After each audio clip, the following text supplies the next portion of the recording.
Hey guys, welcome back to my channel. It's time for another chatty video. I have filmed a few of these. I will leave a link to my playlist above.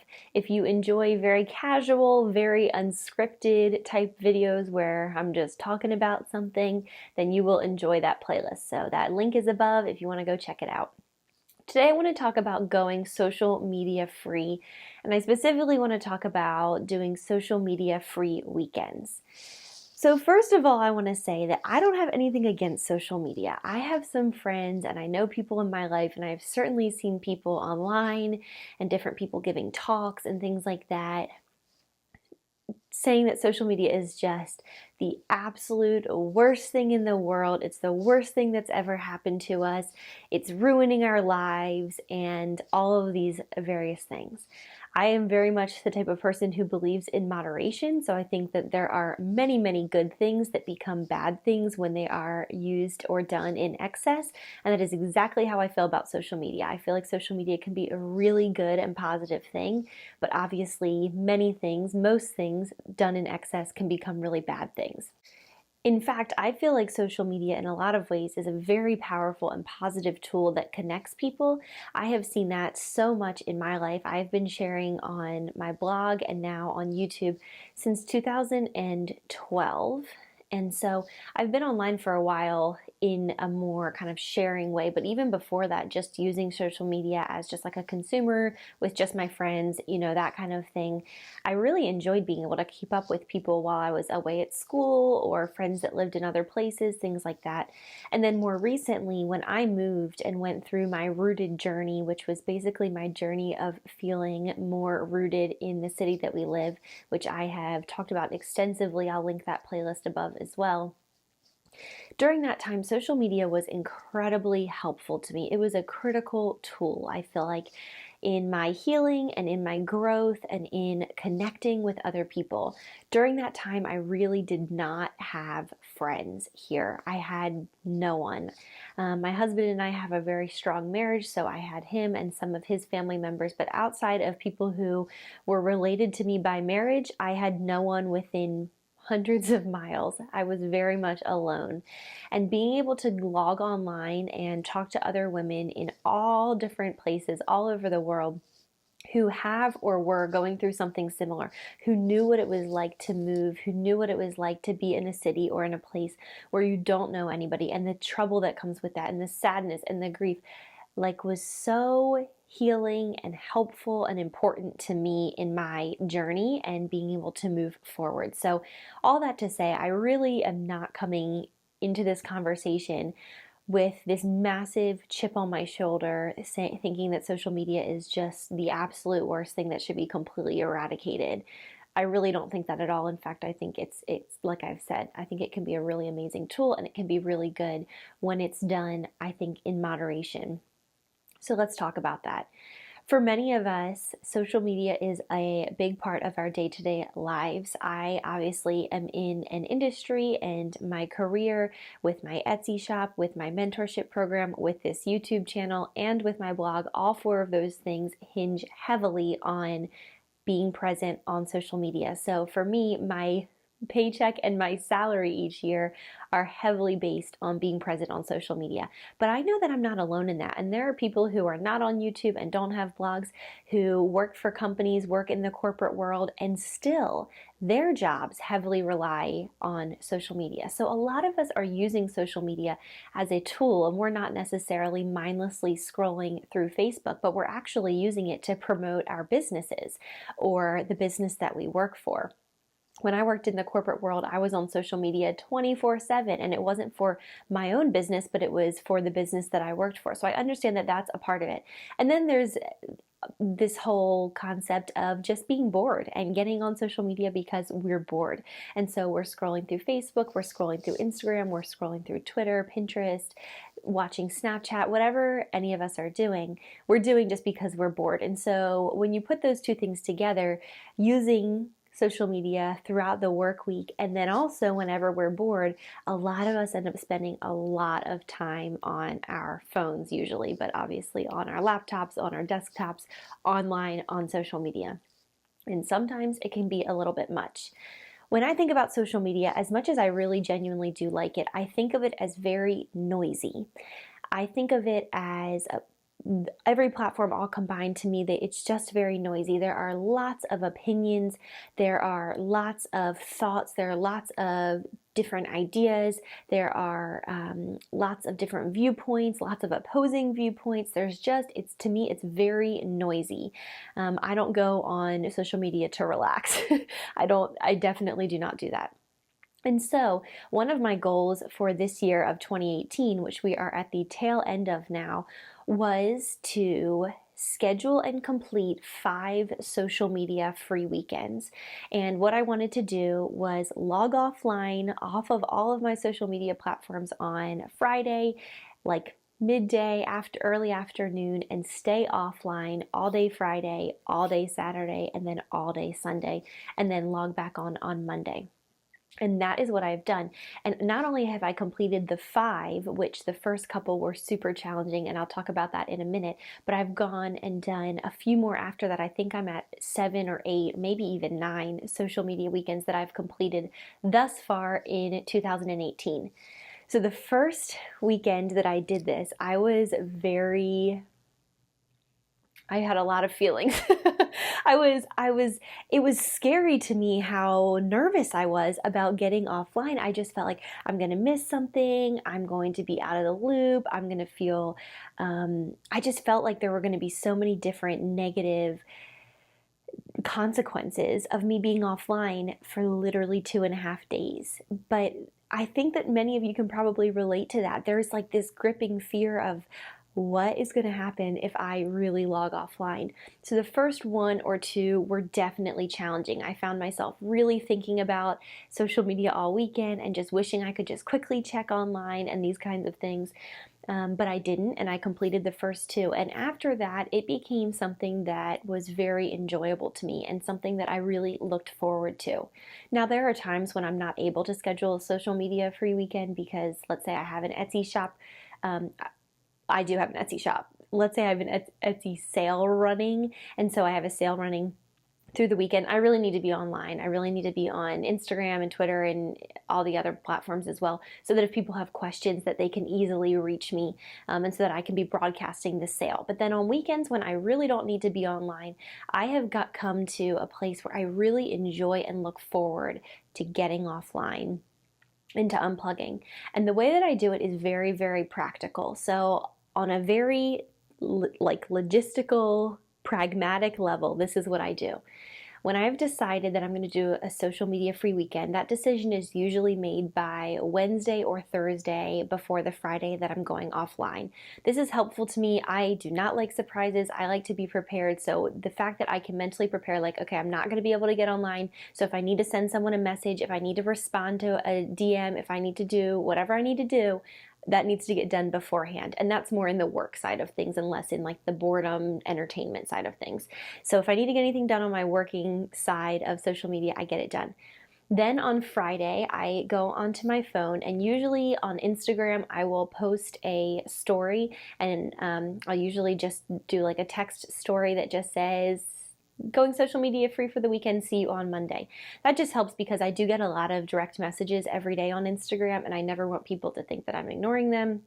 A lot of the time I'm just getting offline for the weekend. So I do that, and then I go ahead and I literally on my phone, I delete everything. So I delete my Pinterest app, I delete my Instagram app, I delete my Facebook app, I delete my Twitter app, I delete my email app, I delete like everything off of my phone. And that way there's no temptation for me to go on and check it throughout the weekend. In case I forget for a moment, I'm not just opening up Instagram. What's funny is that after the first or second time that I deleted all those things, I only reinstalled a couple of them. So I reinstalled my Gmail account, my email, because that's something that's important for me to have on the go, and I reinstalled Instagram. But I no longer have a Facebook app on my phone. I no longer have Twitter on my phone. Pinterest comes and goes. Sometimes I'll reinstall it for a couple of days and I'll delete it. I really very rarely use it anymore on my phone. And so it's been amazing to me how it's changed my phone usage in general, just doing these social media free weekends, because going without those things for the weekend, I realized how much I really don't even miss them.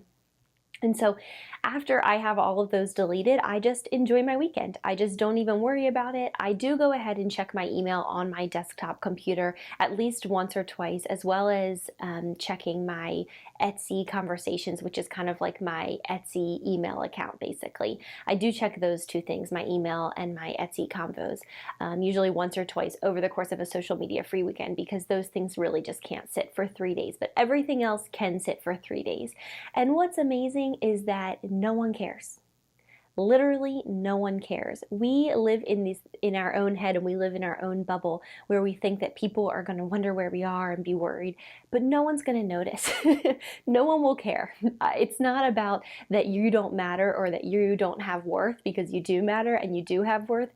But the reality is, checking off of social media for 3 days or even longer is just not that big of a deal. People just don't even really notice. It's really not that big of a deal, which I have found a lot of freedom in that, because I feel like it's taken the pressure off of, like, it doesn't really matter if I post on Instagram all the time. It really doesn't. You know what I mean? Like, it just helps. It's taken the pressure off for me a lot with regards to social media and feeling some sort of weird pressure to, like, be on there and be present.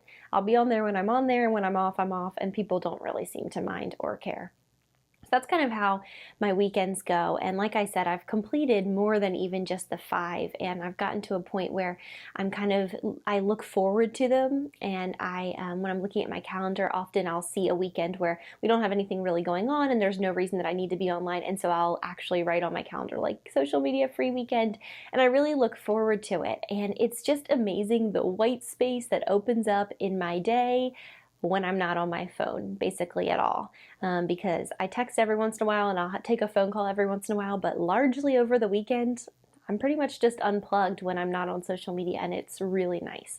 So I just want to talk about this with you guys. Some of you I know are probably off of Facebook, or you've deleted Instagram or whatever, and I think that's great. Like, if that's the route that you need to take to feel mentally stable and grounded, and the route that you need to take that's the least dramatic, the easiest, do what you need to do. And then for those of you who are like me, who are on social media, who do have a variety of different platforms, I'd love to hear how you kind of manage that, because I think it's a really unhealthy cycle for us to go to bed scrolling through and checking our phones, wake up first thing and scroll through and check our phones, and then periodically all through the day, every time we're bored or there's a lull, for us to check our phones. There's got to be something better than that. That is just not something that's adding to our lives in a great way if we're just constantly on there. There are a few different apps that track your activity. I know there's one that's called Moment that I used for a while at the beginning of this year, in the beginning of doing this social media free experiment, and that was enlightening. It tracks how much time, how many hours you were spending each day on every social media platform, and it will open your eyes and you will feel like you want to put your phone down a little bit more. Also, with the latest iPhone update, I was actually able to set limits for myself on social media, so that after a certain amount of time, my app almost goes gray on my phone, and that means that I have spent my allotted amount of time on that app for the day, and that is really great too. It's called screen time, I believe, on the iPhone. So if you haven't updated your phone, or if you haven't looked into the screen time option, I highly recommend doing it. You could also, if you have like teenage children or preteen kids who have phones, you can set it for them. So if you only want them to be online, but I use it for myself. It's really, really helpful for me. It's been an interesting thing because social media is just such a little minuscule, just part, it's just not an important thing, but we make it more important than it is. And it's been really cool for me to learn how much willpower I have and how much self-discipline I really can practice by retreating from social media and being online and seeing it as a tool to use for my business and as a tool to connect with people who I don't connect with otherwise, but to not be obsessively spending absurd amounts of time online. So again, I just think life's about balance, and it definitely is about moderation. So that's been kind of my journey with regards to going social media free for a variety of weekends. Being that my goal this year in 2018 was to complete 5 social media free weekends, and by the end of the year I will probably have completed just about 10. I'm thinking next year in 2019, I'm going to make my goal maybe 15 social media free weekends, so up it by another 5. And I think that that would be that's a little more than one a month, which is a lot. That's a pretty ambitious goal, but I feel so much more settled. I feel more grounded. I feel more level headed when I take that time to get offline and to just engage with the world around me and the people around me. And then when I go back online, I feel refreshed and excited to engage with other people, but I feel like there's much less pressure and it's just a different kind of experience. You know, they say distance makes the heart grow fonder, and I think distance also helps put things into focus and put things into perspective and realize that, like, some of these things really don't matter in the long run, and they can be used as tools, but they don't have to be obsessed over.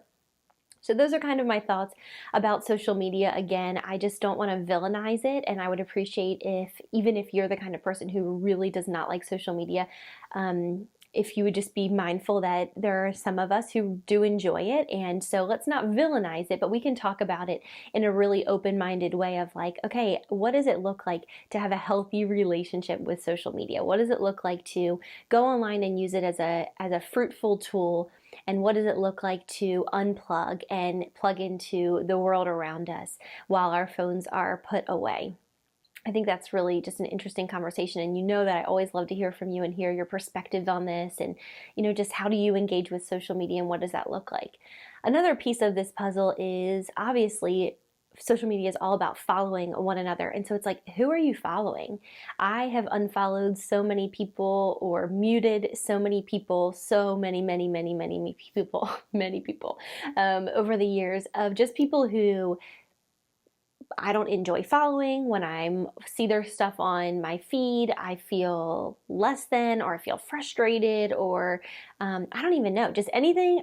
To me, it's like, the world is difficult enough. If I'm going to have my own little curated feed of stuff, I want it to bring me joy. I want it to bring me inspiration. I want it to make me think. I want it to be a positive environment, which is important to me. And so for that, I've been able to kind of draw a line in the sand of who I'm going to follow and who I'm not going to follow. And sometimes I'll follow someone for a while, and then they'll kind of get off onto a tangent about something. They'll start really enjoying something, or you know how we all get like this. We kind of get on a new road or a new path, and they'll start talking about this. And once that gets to a point where I'm like, I'm not really interested, there's no harm in just like, okay, well, we're just going to unfollow for a little while and I'll check back later, that kind of thing.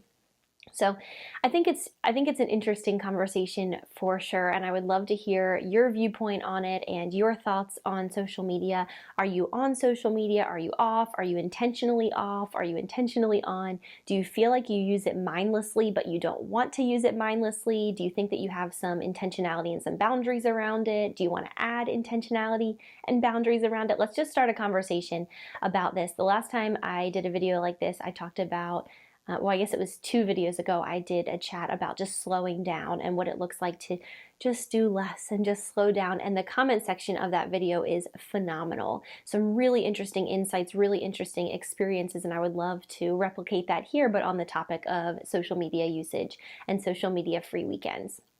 So, one other resource I want to add before I sign off for this video is that I wrote a blog post a while back about social media free weekends and kind of like a how-to guide. So if it feels really stressful to you to unplug for 3 days, I would really encourage you to read that blog post. I will leave a link to it below. I think I wrote it earlier this year. And I'm just talking about the literal things that I do, very practical steps I take to go social media free, and then a little bit of reflecting on what a great and positive impact it's made. A lot of the same things that I've mentioned today. So make sure to leave a comment below with your thoughts, your opinions, your experiences.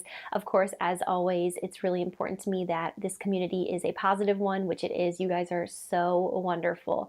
And so just make sure, if you are unsure, you can check out my comment policy, which is always listed in the description box below. But this is a place where everyone's allowed to voice what they think, as long as you're being very kind. So be cognizant of that as you are sharing, but I can't wait to hear from you guys and hear your thoughts, and I'm sure I'll glean a lot of new ideas from you. As always, you guys are chock full of ideas. So just opening up the conversation, let's talk a little bit about social media and its usage, going social media free for a little while, and just let's just talk about it a little bit. So leave me a comment below. Make sure to give this video a thumbs up if you have enjoyed it and subscribe to my channel for more. I will see you guys next time. I hope you have a great day, and if you're going social media free soon, good luck.